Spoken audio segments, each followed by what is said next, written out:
Optik Melawai.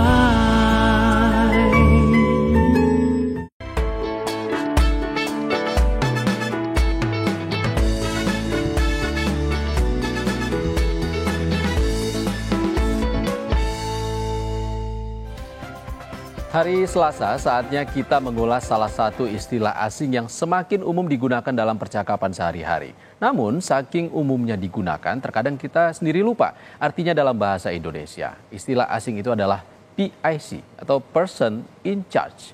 Dan berikut ulasan selengkapnya mengenai Person in Charge dalam segmen Selasa Bahasa berikut ini. Dalam melakukan pekerjaan sehari-hari, kita sering mendengar kata PIC yang merupakan singkatan istilah asing Person in Charge. Jika diterjemahkan ke bahasa Indonesia, tentu saja Person in Charge memiliki arti orang yang dipilih untuk memegang peranan penting terhadap suatu kegiatan atau agenda penting. Hanya saja memasuki era modern dengan teknologi yang berkembang begitu pesat, bahasa asing kini lebih sering digunakan dalam percakapan sehari-hari, bahkan dalam dunia pekerjaan yang formal. Untuk itu, sebelum menyelami arti person in charge, sebaiknya kita tanyakan dahulu, kira-kira warga tahu tidak ya apa arti person in charge dalam bahasa Indonesia?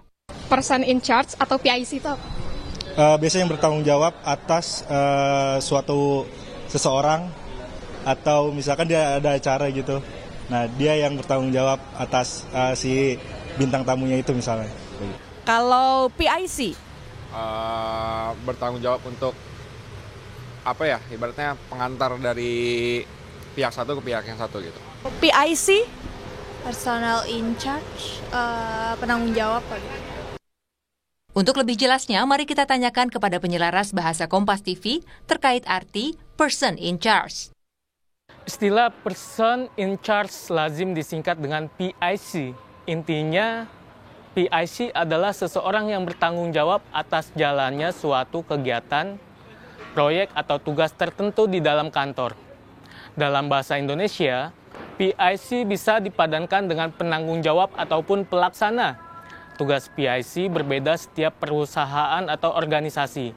Namun secara umum, tugas PIC atau penanggung jawab adalah memastikan kegiatan berjalan dengan baik. Person in charge secara sederhana memang bisa diartikan sebagai pelaksana atau penanggung jawab, dan biasanya dipilih karena memiliki kompetensi dalam menangani tugas yang telah ditentukan. Person in charge yang berasal dari bahasa asing kini masuk menjadi kata yang banyak digunakan dalam percakapan sehari-hari atau dicampur dengan kalimat-kalimat bahasa Indonesia dengan gaya pencampuran antara bahasa Inggris dan Indonesia. Dan pencampuran bahasa asing dengan bahasa Indonesia ini menjadi hal yang lazim karena bahasa selalu berkembang seiring dengan mudahnya bahasa tersampaikan melalui teknologi yang juga selalu berkembang dari zaman ke zaman.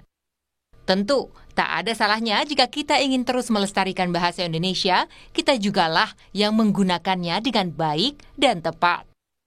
Tim Liputan, Kompas TV.